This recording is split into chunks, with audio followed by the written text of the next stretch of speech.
Hi, everyone. Welcome to Tech Tip Talk. I'm Sarah Walworth. I am Kristina McGrath, and we are Knitting Tech Editors.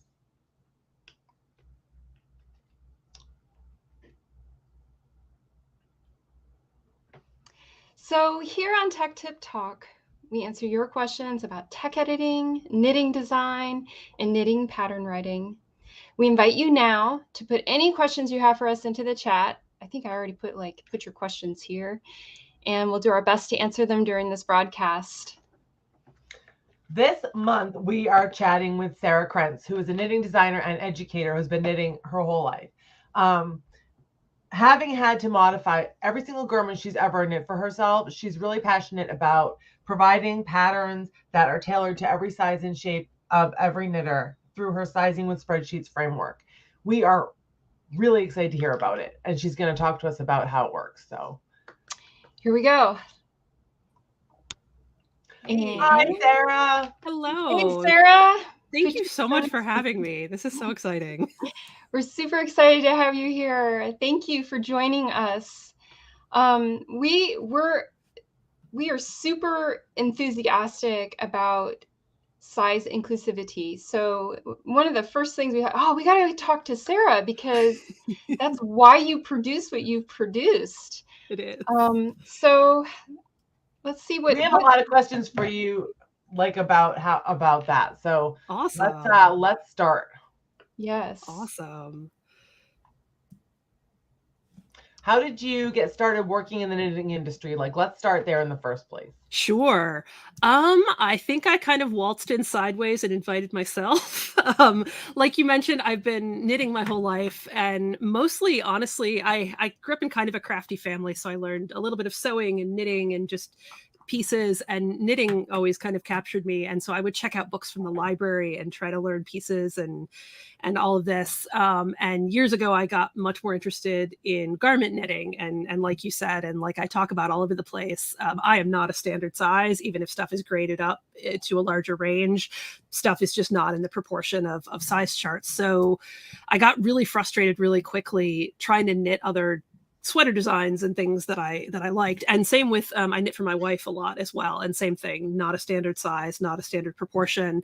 And so I was really drawn to things like Elizabeth Zimmerman's patterns, or designers and people who talk a lot about kind of how to work with your proportions and how to make stuff fit you. And after playing around with that for a bit, I had this itch to make something for more than just me, to publish something, and just to kind of see if I could do it, to see if anybody else liked what I liked, and all of that. And that kind of all spun into the winter tee pattern, which is the one I'm wearing right now, which was the first one that I published.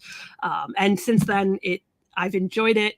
People seem to be interested, and it kind of has turned into this way to look at size inclusivity and sizing with a spreadsheet in particular, to make it a little bit easier on the knitter.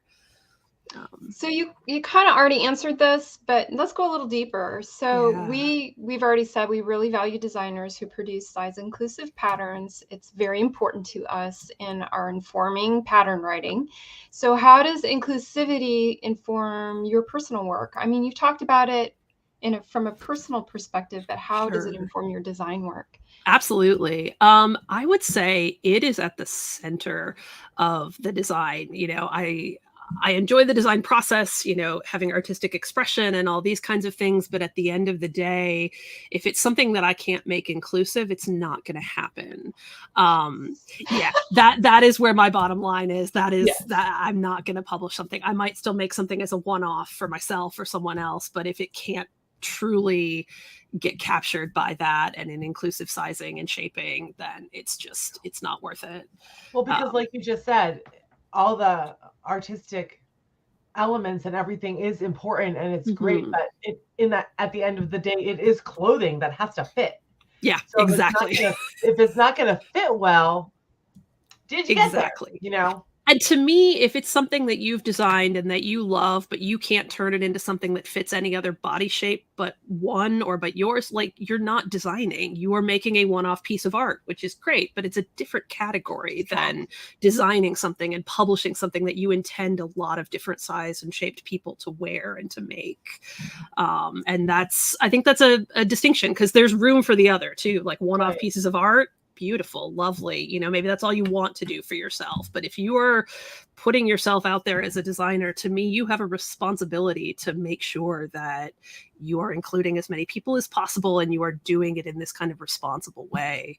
And so that is always for me at the center. You know, when I'm starting off with a swatch or a sketch or pieces like that, I'm already thinking about, okay, how am I going to scale this up with a spreadsheet? Yes. What pieces are going to need to have that close attention to fit, and which can kind of get some squish room and things like that. That's always right there. So do you have designs that you feel like that have to be a one-off, like art, because they can't be made multiple sizes easily? I have things that are in my head that I'm not sure how to do that yet. And so I hope that they'll get there, you know, as I'm doing this and as I'm publishing. I always try to challenge myself to try something new with every pattern, a new silhouette, a new technique, a new something. And so my hope is that all of those that are, you know, sloshing around my head somewhere as maybe a one-off will work their way, like a solution will present itself eventually, kind of as this moves forward. But you never know. There probably will be some that just wind up as, yeah, that didn't work, and I'll still wear it.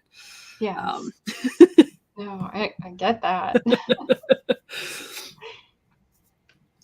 So excuse me. Yeah, so we got a question that really relates to that, but I think before we get to our question, we should dig into the sizing with spreadsheets framework and talk about how it works. Sure. So how does it work? Why does it work? What is, and for people who don't know or haven't encountered you before online, like, what is it? Tell us about it. Yeah, it is a framework, a style of pattern writing where instead of having a pattern where you look at a schematic and kind of choose, okay, I'm a size 5 or I'm a size large, and kind of you knit from that. When you buy a pattern or get one of my patterns, you get a spreadsheet file that has all of the math kind of that I've put in it going behind the scenes that you don't have to see. If you don't want to, you can. But it asks you for some key measurements of your body or whoever's body you're making the garment for at the top of the spreadsheet. And some of the more newer patterns as well ask for things like your gauge, because gauge can also be very specific and personal. But by putting a couple of those items into the pattern, measurements and maybe gauge, behind the scenes in the spreadsheet, all of that grading math is going on. And so then the spreadsheet just presents you your precise size for this chest measurement, for this neck measurement, for this arm measurement. And it's kind of taking care of all of the contingencies in the background of making sure all of those pieces fit together as well, because that's a challenge, you know, making sure your decreases and increases and everything line up. But what it's really doing is kind of considering all the possibilities. And then by you putting in your measurements, it's giving you your options all together. And then from there on, it looks mostly like a regular pattern of, you know, cast on this many, decrease this many, cast off here, those kinds of things. You just don't have to do any of the pattern hacking to get it to be custom to you. That custom is completely intentional and built in. There is no standard sizing for it. So it's a pattern generator. It is a pattern generator using spreadsheets. Spreadsheet. Not like there's a pattern. Yep. You plug in your numbers. It tells you where on the pattern to work. It will generate a pattern for you. Exactly. You will see that one box that says cast on 150, and that's just for you. And you don't have to see anybody else's. And part of what you on your website, you say there's no top, there's no bottom measurement. Yeah. For the body size. So yep. I think you made a sweater for your cat. Is that I make way too many sweaters for my cat. And I use the same spreadsheet. I put in my human measurements, I put in my cat's measurements. And if you have not measured the armhole depth of a cat, you have not lived. I mean, they're still like for human proportions, so they don't always look quite right on a cat, but it's to kind of prove a point as well. Like this sweater that I'm wearing, I have a tiny cat-sized version. Was working on one this weekend with some scraps of my sweater for a pattern called Singularity, a very stripy kind of boat neck, and I have the cat version as well. And because at some level, especially with the upper size limit, like math is just math. The numbers keep going. You keep multiplying, you keep adding. I get very riled up. I don't know why people act like it's this mysterious thing to clothe fat people. It's just a body. It's just a measurement. And like, you just add a few more stitches. It's not that hard. If you can do it for lots of sizes, you can keep going with it. I think it's because some people are not familiar. Like it's different from their own personal body shape. So they're not familiar with it. And many times fat people have a variety of shapes. Yes. So it's not like there's not a monolith of what how a fat person is shaped. Correct. And so people get angsty and a little bit of fear, like what if I do it wrong, or what if I this, or so. I love that your system allows a person to put in their own personal dimensions and then produce a pattern from that, because then you're not dealing with size charts and you're not dealing with it's outside of traditional grading, right? It very much is. It very much is. And it very much is. And I obviously, as a fat person, came to it with that perspective of, a lot of patterns just aren't graded to my size, period, even if you took into account some of my proportions and things.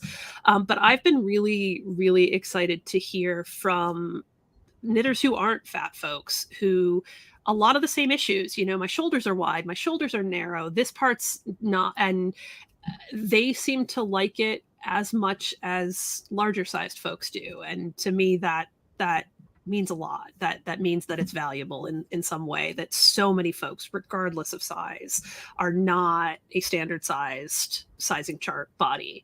And that this isn't just a larger sized thing on some level. It's important to get something that fits, period. And a lot of folks struggle with that.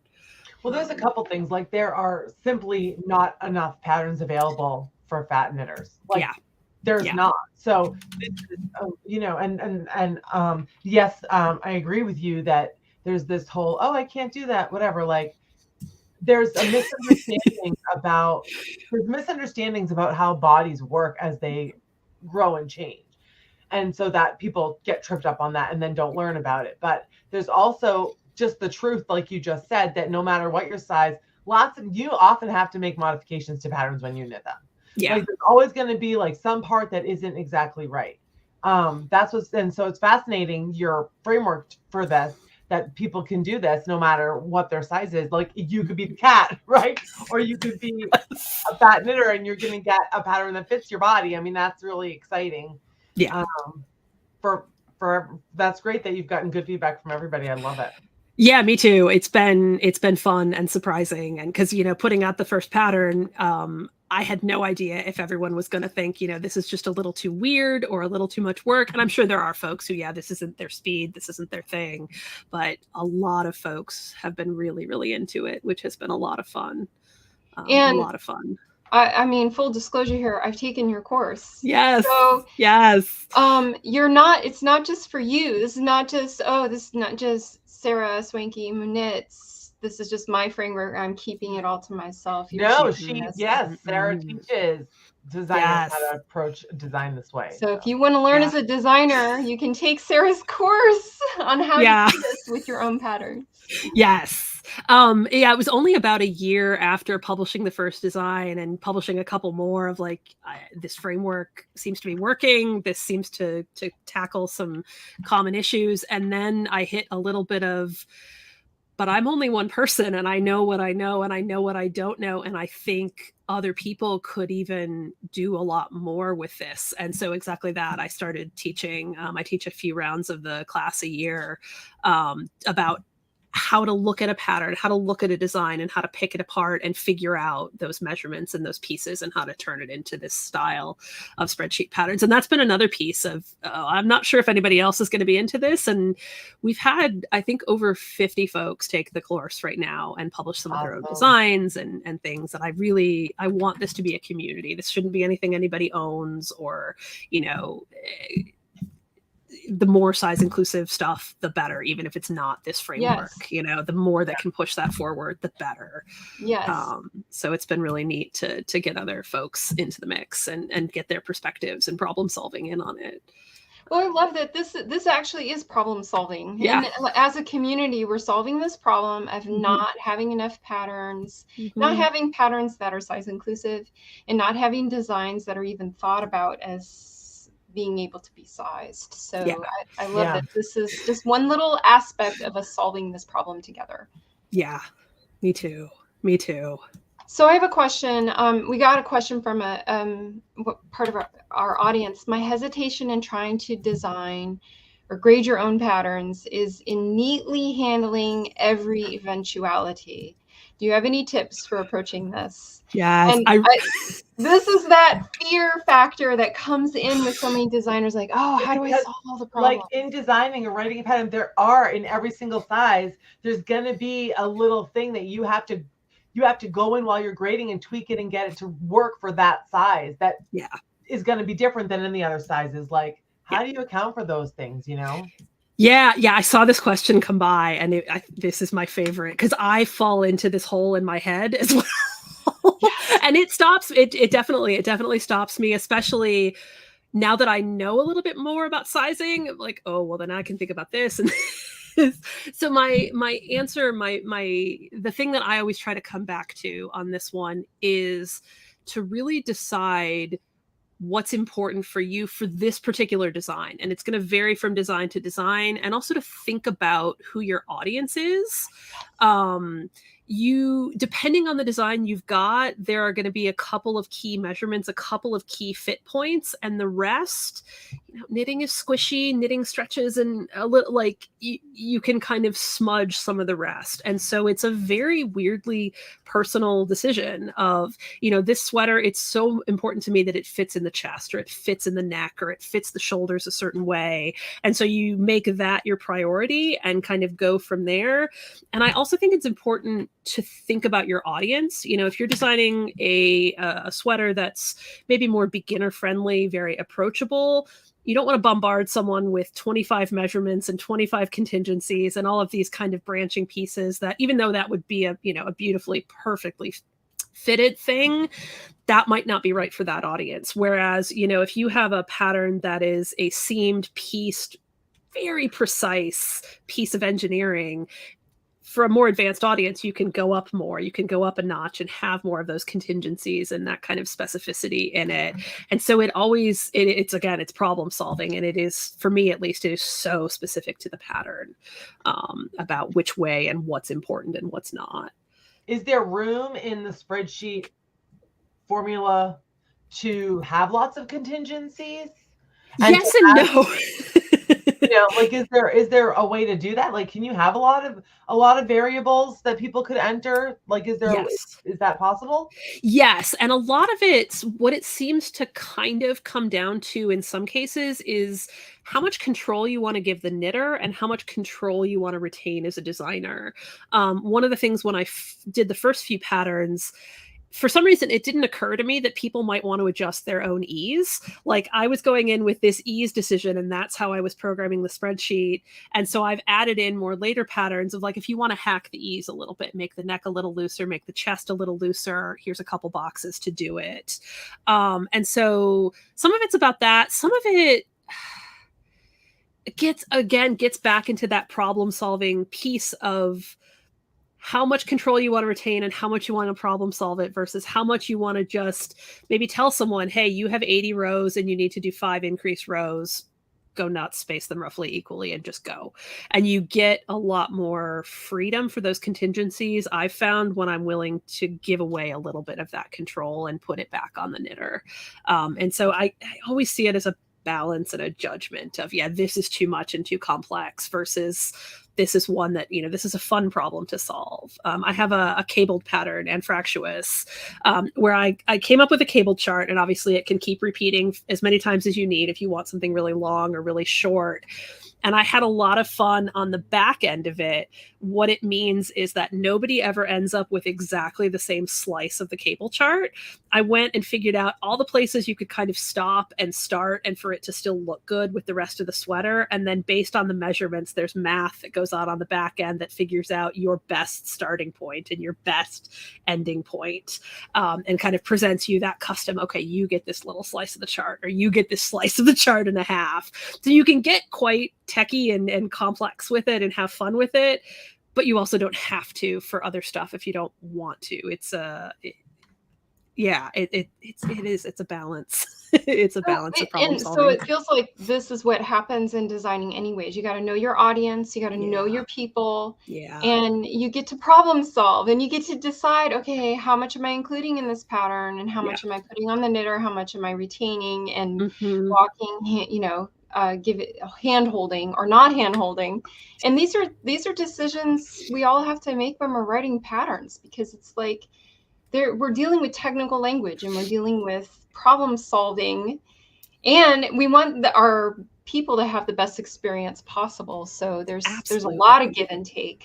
Yes. And to me, there's a lot of it. Yeah. Like you said, that if I was going to traditionally grade a design, I would run into the same points. I would still have to figure out some starts and stops and, how this thing was going to scale or not scale. It looks a little different when I'm done, but a lot of the problem solving is pretty close. Yeah, for sure. So I just want to take a quick break right here. Thank you everyone for joining us here live. We really appreciate you being in our audience. Feel free to jump into the chat and leave a comment and a question for Sarah if you have one, and we'll do our best to answer. So our next question is, what inspires you when you're designing? Yes. What do you love? Like, what gets you going? Usually when I'm designing, I'm usually starting with a silhouette. Like there's a silhouette that I want to tackle. I take a lot of inspiration from vintage, especially 1940s, 1950s kind of style and construction. And usually there's something with a silhouette. And frankly, it's often because I have not seen it in my size and I want it in my closet. And so I'm designing in a very practical sense of like, that is a wardrobe piece that I want to add.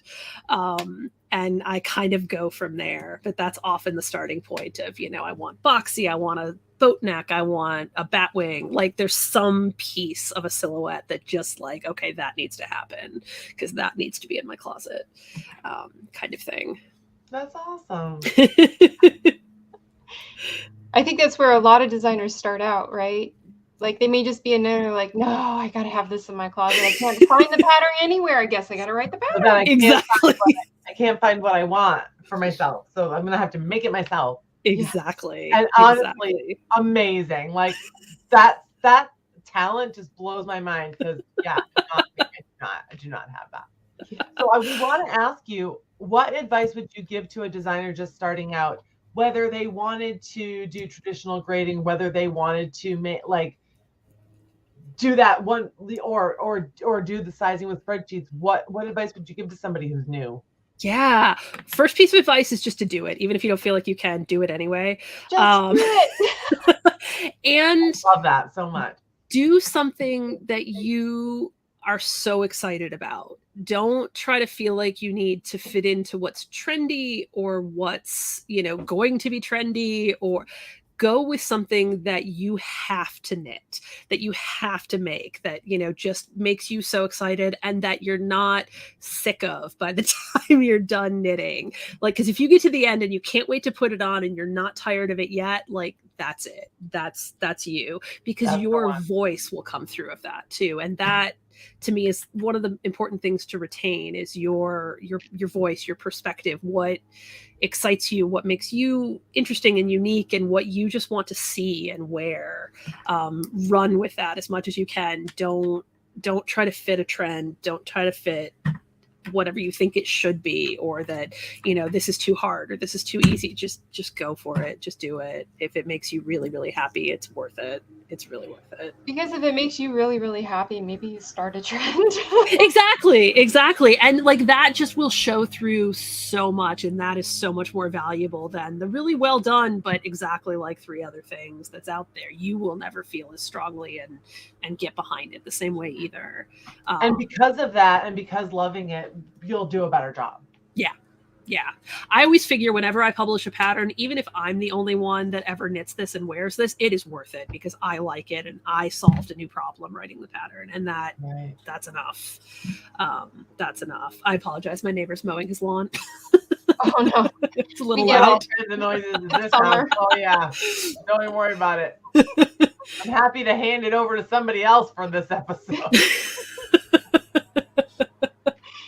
So let's go to a different tack here. Yeah. What would you like to see change in our industry? And we're making this really open-ended because we've already talked about size inclusivity. What's happening in your head that you feel like you could be a change maker? Yeah. I think I would like to see it's going to be all about size inclusivity. I think it's a multi-pronged kind of thing. Like, I think obviously I like what I do. I think sizing with spreadsheets is one way forward, but I don't think it's the only one. And I want to see it as one of many. So if people who are doing traditional grading, grade up to more sizes, give more information about how to resize pieces, because people aren't going to come in your standard sizing chart thing. There are other people who do different ways of, how to hack a pattern and how to just keep more of the conversation going to include more people in sizing, I think is the most important thing right now, because there are lots of conversations happening and lots of people who have been doing this for years and years, which is great. It just needs to keep going. And I think it needs to keep going. I think it happens a lot in more of the indie side of things, but in more of the, traditional and published and bigger yarn companies, bigger design companies kinds of things, I don't feel like it's there yet. And the conversations maybe are just starting. And so I would really, really like to see that just continue to push forward, because people have been wearing clothes for eternity. Like, it's not a mystery. It's not something that spectacular. It's just more math. It's just, at the end of the day. And so I want to see that keep moving forward. And if sizing with spreadsheets is one way to help move that forward, like, it's worth it. That's what it should do. But I think we need more of that. Yeah. Like, it's got, Yeah. And even the piece where, if you have a something traditionally graded and a size chart and things like that, they're still split into gender binaries, which people are not. People map the spectrum in proportions and body parts and all sorts of things. And I would love to see us get away from some of that idea of this is a men's pattern and this is a women's pattern and this is a women's body and this is people are people. People wear what they want. People come in the shapes and sizes that they are, and we can go from there. And nobody's running around naked, so. Well, you might be, but that's a whole other thing. But people should be allowed, if they want to knit something to fit their body, it should be available for them. Yeah. That's one place where sweaters never fit me in the shoulders and they never fit me in the waist. I am a rectangle or a cube. Like, my chest and my waist are nearly the same, even though I'm a cis woman. And then my shoulders and my high chest are like 10 sizes narrower. And so it's just all this mix and match that just doesn't work and doesn't conform to, a women's sizing chart kind of thing in knitting and sewing and all sorts of crafting kind of clothing pieces. And I would just love to see, I think there are lots of ways we can get away from that, or at least expand it to be a little more inclusive and work for more people. Well, I think it's exciting that you took a personal frustration of not being able to make something to fit your personal dimensions, and you look at what you're wearing and look what's come out of it.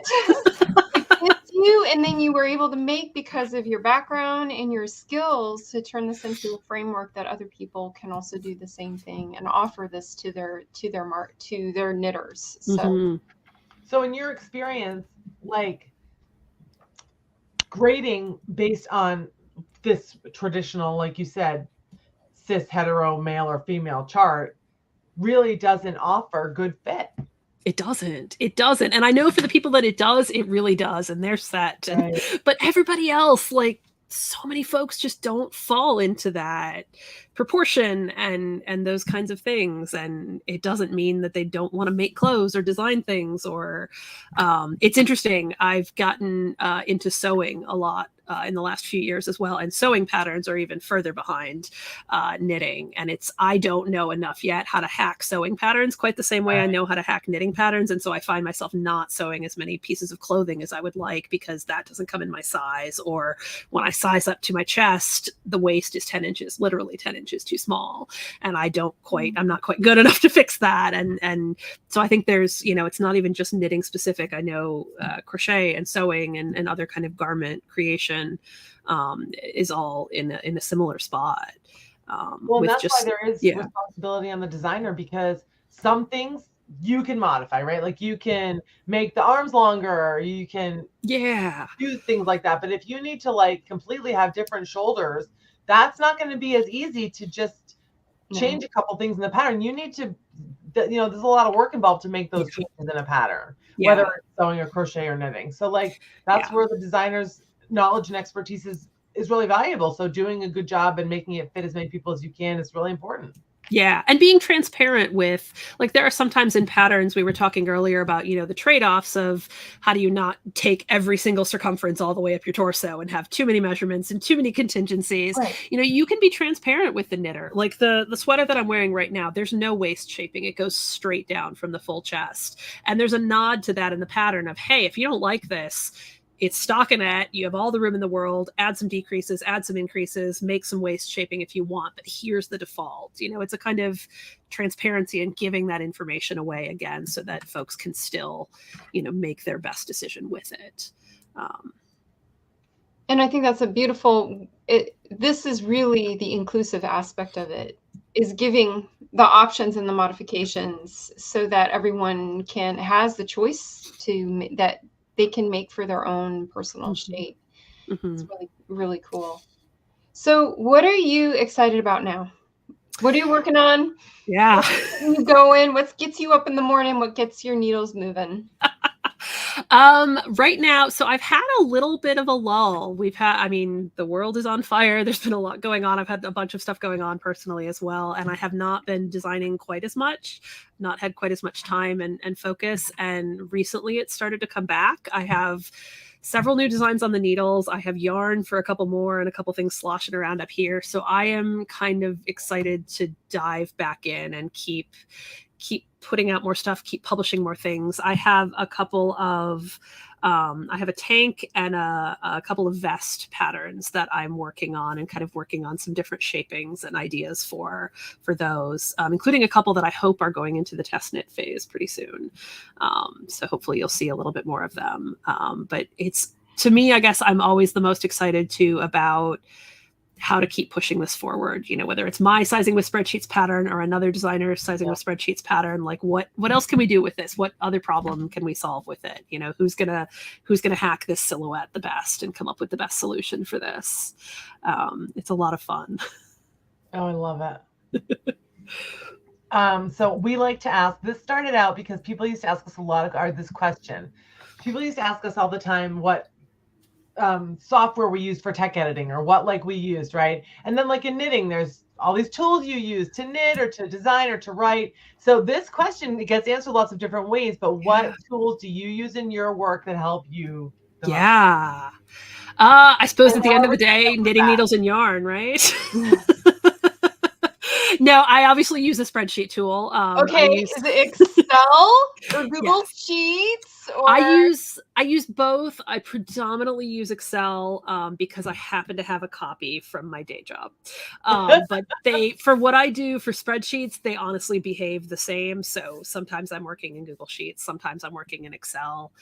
It's a surprisingly limited number of spreadsheet functions that you need to know to do a pattern like this. The harder part is the thinking it through and deciding what you want to tell it to do, not the actual telling the spreadsheet what to do. But the spreadsheet I think is my biggest tool. I use software called Stitch Mastery for if I ever do anything charted. And I took a class earlier this year on publishing and publishing layouts, and I am looking at maybe upgrading from some basic Microsoft Word publishing kind of tools, but I'm not there yet. Look and feel kind of stuff is never my strong suit. The patterns work really well; they don't always look pretty. It's a whole nother skill. It really is. It really producing is. patterns and all the different hats you have to wear to make it be this great thing. Like, there's a lot of different skills you got to have. It's hard. And it amazes me, people who can like take that same little bit of information and just make it look beautiful on a page or a screen. Like it is a mystical skill to me. It is lovely, and it is one that I do not possess. Sounds like something to outsource. Yes. For sure. Well, I have a question that's kind of a tangent on this as far as tools, and I want to find out a little bit more about your design process. So as we're writing this book for, how to write a good knitting pattern, we're finding out that designers have very different ways of working to get to the end goal of a pattern. So what's your design process? How does it look like? Do you start with a swatch and then do a sample, or do you how do you do all these getting out the book, Sarah? I am. Oh my gosh. I am. So my design process is a hot mess that looks something like this. Love it. I usually start with a sketch because there's a silhouette, or I want a bat wing, I want a drop shoulder, I want something. So I start with a silhouette. I swatch. I am very bad about doing a swatch doing a big enough and doing a thorough enough swatch. I tend to treat the design as the swatch, which slows me down. Oh, you mean like the sample, but like the piece for you? Yeah, I'm usually doing a sample for me. And so I start with a silhouette, and I'm usually making some notes in that hot mess of, legal pads about, with this silhouette, what measurements are going to be key. And then from that measurement, okay, they're going to have this kind of ease with it, and they're going to work with this, this chest measurement has to work in with this waist measurement in this much space, and kind of starting to work out some of the mechanics of where I want to zero in on fit and where are the places kind of between all of those. And I knit a sample for myself almost always, because I can fit me. I can try it on a million times, half done. And you start crunching numbers at that point? I do. And I go back and forth between crunching the one-off numbers for myself and I'll figure it out in a spreadsheet later. And as I've done more, I've started to transition more into, okay, I'm crunching the numbers and I've done enough of them that I can crunch them into a rough spreadsheet while I'm going. Like, I know I need this gauge and I'm adding in this ease and I have this much space to work with. And okay, so this needs this many stitches, and I can kind of generalize it while I'm going. But there are plenty of times like it's just on my paper and it's a figure it out for the spreadsheet later. It'll work. There's a way to make it work. Just think about it with coffee later. And it'll work. Now. Right. And so I'm often at this point bouncing back and forth between like kind of a spreadsheet draft that has all my notes for myself and this piece of paper that I'm carrying around with me with the knitting. I'm also, I don't know if I've tried making, a bigger swatch that's, very representative of the garment and things. And it, for whatever reason, it just doesn't work for me. And so I wind up knitting and frogging and re-knitting pieces of garments a lot in order to make them. I think this one, I re-knit the top like 3 or 4 times before it was exactly and it, obviously very straightforward and simple where I landed. But I do a lot of knitting and re-knitting to kind of zero in on how I want it to go. So when do you find like you get the most clarity about solving the math problems? Is it while you're knitting, or is it like when you're working in the spreadsheet itself? It's a little bit of both. Usually, even if I'm still making notes on paper, I have some kind of nod to how it will work as spreadsheet math eventually. I have things like this will have to be a multiple of 4, this will have to be a multiple of 7, and this one up here will also then have to be a multiple of 7 because these have to work. Like, I'm making some of those notes as they occur to me because they won't always all occur at the same time. And then when I go and I have a finished sample that I really, really like and that I know, okay, yeah, this can be sized, this is something I want to put out, then I sit down with a spreadsheet, usually in the morning because my head's working a little bit better, and really try to fill in all those and flesh all that out and actually write it as something that makes sense and kind of double checking all of that math and making sure it plays together. All those pieces. So it's a little bit of both. And it's interesting to see how it's changed as I've written more and more patterns. More of that spreadsheet stuff sneaks in a lot earlier now because I know that's where it's going. So do you have like a thing where you do for every pattern? It's like a process, or do you feel like every pattern is its own little swirl of It's kind of its own little thing, and some of them come easy and some of them come hard, and I haven't figured out what makes one and what makes another, because there are some very complex ones that like, oh, I know how I'm going to handle that sizing and it just worked. And some stuff where like I was working last night on some math for something that has like very square straps, and I was trying to figure out how many stitches to cast off in the center. And it's the easiest piece of math in the world. And I swear it took me like 45 minutes to like figure out 2 pieces of subtraction and a formula to make it work. So it may just depend on the day and the design, but it's a little bit all over the place. And I try not to, give it to a test knitter and put it out there until it's really been through all of those paces. So I'm not passing off math mistakes to someone else. Right.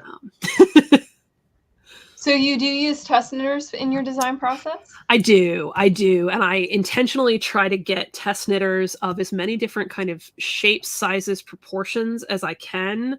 Because when I'm designing and when I'm putting together the spreadsheet, I'm running some of those test numbers, some of those test measurements to make sure I don't break everything. But I also want to triple check with real people and real bodies. Either there's a proportion that I haven't thought of that those are always really, really good, useful folks of like, yeah, hey, this is not enough space to do these increases or decreases, or this looks really weird and lumpy with these proportions, and when that happens, I take a step back and I usually redo that part of the pattern so that it still works for everybody and it works for that set that I wasn't thinking of. So test knitters are hugely helpful to me for this. Well, and just seeing, getting feedback about how they interact with the pattern, it's so helpful. We got a question in the comments about your patterns.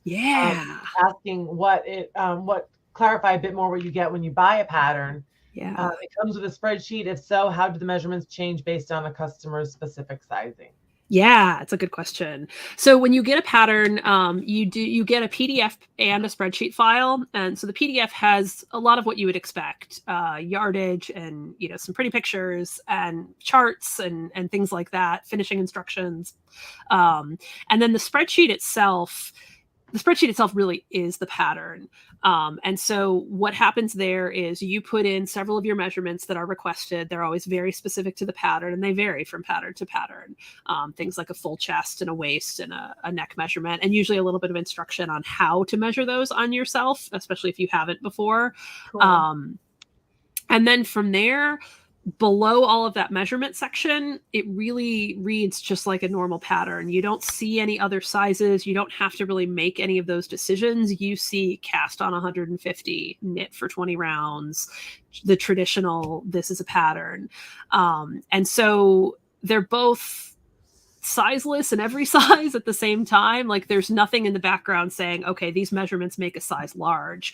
The spreadsheet is making the calculations on the fly of you need this much in your torso, you need this much in your shoulders, this much in your arms. So each piece is kind of customized to you, but you don't have to do anything for it. You just read it like a regular knitting pattern on the spreadsheet. So the pattern is in the spreadsheet file. It is. Can you change it? You can, actually. I don't tend to lock stuff down too much because usually folks are afraid to touch it. But yeah, you really could. I usually keep the back end. I don't mean to change what you've done. I mean, if you... can you change your entries? Yes. and it will change the pattern, or is it like Yes. one and done once you? Oh no, that's a really good clarification. Let's say you need to change your bust measurement. Yeah, when you get the pattern, you get every single size. You can alter it as much as you want. You can save it as many times as you want. So like if I'm knitting one for me and one for my cat, I have a file of the winter tea Sarah and the winter tea Michael. And yeah. So there's no, you get one pattern for you. You're getting every pattern all at once. And just to clarify, Michael's your cat. Michael is my cat. Yeah. So you can adjust. Let's say you wanted to make it as a tiny pattern. A tiny human, yes. For a tiny human or for a dog or something. And yeah. So the question, Kathleen asked an additional question. So do you have to open the spreadsheet in Excel? And I would think, yes, you have to open it in a spreadsheet program, but not necessarily Excel. Correct. They work best, and I usually throw this in the pattern somewhere. They work best in Excel or Google Sheets, and Google Sheets is a free option if you don't have the paid Excel. I've found, and test knitters have kindly found for me, there are a lot of other spreadsheet programs out there. There's like Apple Numbers and a few others. The spreadsheets don't always play well between other programs. They treat formulas as different things and round numbers differently. But everything that I've done, you can open in Excel or you can open in Google Sheets, and it will look and feel and play beautifully. Awesome. I wouldn't recommend going outside of those because you might get some unexpected numbers. Mm-hmm. Yeah. So Victoria asked a really interesting question, and Victoria is a designer too. How do you communicate yardage requirements pre-purchase? That is a really good question. You don't know what the person's measurements are going to be. Do you have to do some pre-calculation? Yes. And I actually have two answers to this one. For some patterns, I give generalizations, and I usually base my generalizations on my test knitters. Because, right, if every piece of the sweater is custom, there's no way to give yardage. Yeah, that's a good question. Wow, that's tricky business. So what I usually do in that first case is based on kind of a key measurement, which is usually a full bust measurement or a full chest measurement, excuse me. Usually I give a rough, like, okay, if you're doing kind of a standard 15-inch length and this is your full chest circumference, this is your rough yardage, with this huge disclaimer of the whole sweater is custom. You may use buy another skein. Buy an extra don't be mad. But in a couple of patterns, I've also played around with, because a spreadsheet is just a tool to do math, right? With the spreadsheet doing a custom yardage calculation for you. And it's worked. I can't believe I've gotten it to work. Singularity is the first one where I've thrown it in and it actually works. So what it has you do is you make your swatch, which you need to do anyway. And then you... Oh, really? We have to swatch? If there was a way to get the spreadsheet to get you to not swatch, I would do it. Yeah. I wish the spreadsheet would just like sit there and make the swatch for me. No. I love calculating your own yardage. Oh, no. Right. So you do your swatch, you put in a little bit in the spreadsheet about the yarn, like it's, this many yards to this weight, and then you weigh your swatch on a little tiny scale and plunk that in. And on the back end of the spreadsheet, it's taking all of your measurements. It's taking all of those rows and rounds it knows you need to do, and it's calculating your yardage for you. And it will spit out, okay, you need 1,000 yards for this. It rainbows and unicorns and fireworks. It was so much fun. And I want to go back to my older patterns and put that in, because like that, it's so helpful. Yeah. And I am really bad with playing yarn chicken. And so I do that math on the fly plenty of times anyway, of like, I can do this. I can get 2 more rows out of this little tiny stump of a skein. And it's helpful for that too. Yes. But Singularity is the pattern of mine right now that has that in it really, really nicely. And it even divides it out into like a couple different colors if this is how much of each color you need. Yeah, it was fun. It was fun. So you're saying you are a spreadsheet ninja. You're just apparently. So apparently. So if someone like wants to take your class, are they going to have to know a lot about spreadsheets before they jump in? Or is this something where they can learn on the fly like you did? I have designed the class where you don't have to know anything about spreadsheets when you walk in. Obviously, it's helpful if you do. The thing you need to know if you take my class is at least the basics of knitting math. You don't have to be an expert in grading, but you have to have made a garment and really either hacked one or just done some of that math yourself of, okay, I want to make it this size. This is my gauge. I have to multiply these together and round it to an even number, or that kind of math piece you have to be comfortable with. But beyond that, I've really designed the class where we talk a lot about how to look at something, like the lens to look through and what to look for and how to put it together. And I don't want to say the spreadsheet part is not important, because it is. Like, we spend a whole couple of hours one day of the class on it, but the spreadsheet is just a tool to make all that happen. And really all we wind up talking about with the spreadsheet is how a formula works, how to make a spreadsheet do math, which is very, very teachable and very, very learnable. It's just a tool for putting together what you're trying to communicate with this design and how that all fits together. So the class isn't just about how to build a spreadsheet. It's about how to design this way. It is. It's more about really how to design this way than the spreadsheet in some ways. It's pretty exciting. I love that we can use like the tools, the technology and the tools that are available to us to solve these issues in our industry. It just makes it, it just makes my mathy techie brain just so happy. Me too. Me too. And I picked spreadsheets because obviously you could get really complex in like coding a website or coding an app. And I know there are people who have, which is amazing. People have done that. Yeah, it is beyond my skill set. And I liked that a spreadsheet it's not 100% approachable, but it's approachable as a designer. It's approachable as a knitter, especially as a knitter. If I only have to enter things in these 3 boxes and I'm done, like, it's a great tool for that. It is a very accessible tool for those kinds of things, which I like. That's awesome. Which makes it teachable. I want to ask some fun questions. What's your favorite yarn to work with? Ooh. I like so much yarn. I feel like the hearts just showed up in her eyes. So I like crunchy, non-superwash stuff in particular. And I think I always go back to Lopi, the very Icelandic, crunchy, kind of bulky. That just, if I could only knit with one thing the rest of my life, it would probably be that, and just make crunchy color work all day long. Love it. I think there needs to be like a meme of like, who are you as yarn? If you are spinning yarn, what are you? And I guess Sarah Krentz is Lopi. You're going to have to make up that meme now, Sarah. I know. Yeah. Well, I already know I'm an Irish Donegal tweed, so I'm crunchy, but on the other end of the size. Love it. Oh my God. Kristina's like, I don't know about you guys. Doesn't want to commit to one. Set up a whole formula, like a quiz for people, like a magazine quiz. Remember those quizzes in magazines? Yes. That's what you're gonna have to write it now. Look what you did. Now you've committed. Look what I did. I just made more work for myself. All right. Next fun question, Kristina. All right. What is your favorite knitting or crochet notion? Yeah, I had to. So y'all emailed me some of these ahead of time. I had to think about this one for an embarrassingly long time. Because it usually is just me and some yarn and maybe a stitch marker here or there. But I realized the tiny little scale to weigh pieces of either a swatch or, pieces of a skein that you've got left. That is the one, either because I'm playing yarn chicken or I'm trying to do some sort of calculation for the pattern of yardage. That is the one that I could not get rid of. I had one break last year and like I was without it for a couple weeks and I almost died. It was terrible. I needed to be able to weigh my yarn. So it's the little tiny scale. I love it.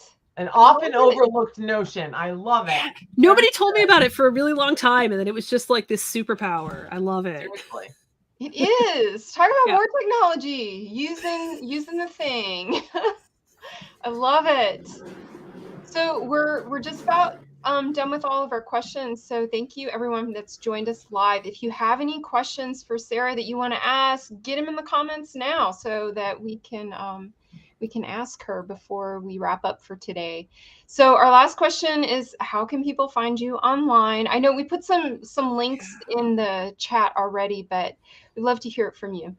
Yeah, thank you for all those. I'm just seeing that. Yeah, my website, there's lots of good info. And I will note that I am planning to do some fall and winter classes. They're not up there yet, but they will be hopefully soon. But my website always has stuff up to date. There's a newsletter you can sign up for as well.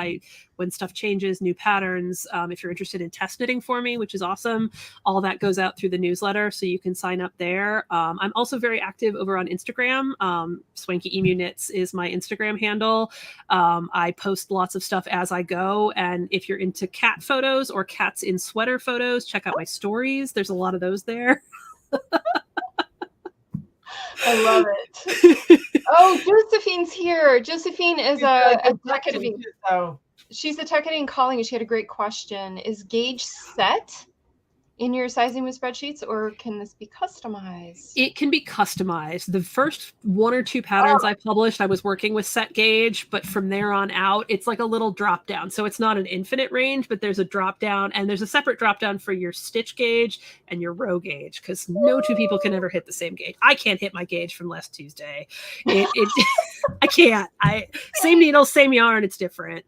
So yeah, and I'm hoping to loop back to those first couple of patterns and open it up to more of a gauge range. But moving forward, yeah, I'm very much, this range for like a DK or a worsted or sock or whatever it is. Yeah, so then the math responds to your precise gauge to give you that really good fit too. Wow. So this is inspirational, and I'm really glad that we were able to have you on today and talk about this, because I feel like there needs to be more of this. Like we see a problem in the industry, and we've got to solve it somehow. Okay, let's try this, and then let's take it farther, and let's go this way with it. And it's just so inspiring and positive. And yeah, I love that there's lots of different ways to make things work. There are, and I love that you're not just doing this and creating these patterns, but you're available teaching other people how to do it too, and that's great. Thank you. Thank you so much for joining us and talking to us about all this, Sarah. I know that everybody got a lot out of it. I'm glad. Thank you so much for having me. This is amazing. This is so much fun. Thank you. I will talk endlessly about spreadsheets and sizing and knitting. Absolutely. Love it. Thanks for being here. We'll see you. Thank you. Thank you. So that was exciting. That was fun. Very technical. So thank you for joining us today. We're very glad that you were able to be here with us. We have a couple of announcements. Let me find this here. Our next broadcast is going to be in a month. Same bat channel, same bat time on September 19th. We're pretty excited about this too. And follow us here and subscribe here, and you'll get a reminder when we go live. Right. Any other announcements? It's our 30th episode. 30! Yay! Our 30th episode, because we did a bunch of episodes before we recorded them and everything, but it's our 30th official episode, and that's like a nice round number, and so I think that's very exciting. It is very exciting. So we've been doing this for more than 2 years, right? Has it been that long? I don't even remember when our first. It's on our website. I think it's on our website. Are we so bad, you guys? We're so bad. We just keep doing it. We keep showing up, and that's what matters. And I am kind of sad that we don't have those first episodes, because and then when we started recording them and saving them, we tried to recreate them, and redo the content we had already done. So that was how we got that. So we did try to make sure we get them all in there. But. So ultimately, we also would like to thank our patrons for being subscribers to our Patreon and supporting the broadcast. Without your support, this broadcast would not be possible. And all of your support helps us to continue doing what we're doing and continue to being here and having, as Anita says in the comments, the brain is buzzing, kind of a broadcast. I think my brain is buzzing. It's super exciting.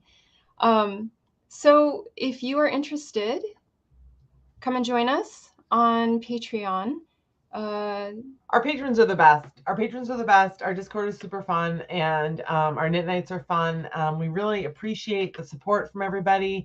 It makes what we're doing possible, and that's exciting to us because we really enjoy being helpful in this way. So yeah, if you're able, come join us on Patreon. Go check it out, see what we have going on over there, and you can come and go too if that works for you. You know, Yeah. it's not, you know, you're not married to it. No. And I did just find it on our website. So our first official episode was sweater resources, and we broadcasted on Instagram on May 18th, 2020. Oh, wow. So then it was however many months prior to May that we started doing all that on Instagram. March. Yeah. So it's pretty exciting. So, and last but not least, do subscribe here on YouTube, and because you'll get notifications when we go live, and go head over to our website and subscribe to our newsletter. We send 2 newsletters a month. One to give you an update of when our next broadcast is, and to give you a replay of the previous month and some little news about our book and about everything else that's going on in Tech Tip Talk. And then we send one 15 minutes before broadcast just to remind you to come over here live. So I think that's everything. Do we have the best way I think the newsletter is a great idea to be connected, and you get the pre-edit checklist when you sign up for it. And then we always have book updates in there, and when we have pre-orders for the book, that'll be in the newsletter too. So it's a good idea. Yeah. So, and just as a little heads up, if you're just joining us now, we are writing a book, and it will be published next fall, in the fall of 2023, about writing a good knitting pattern. Pretty exciting. So we'd love to have you along. So feel free to join us in all the places, and feel free to ask us questions for our next broadcast, and we'll do our best to answer them here. So thanks for being here. We'll see you guys next month. Bye, guys. Bye.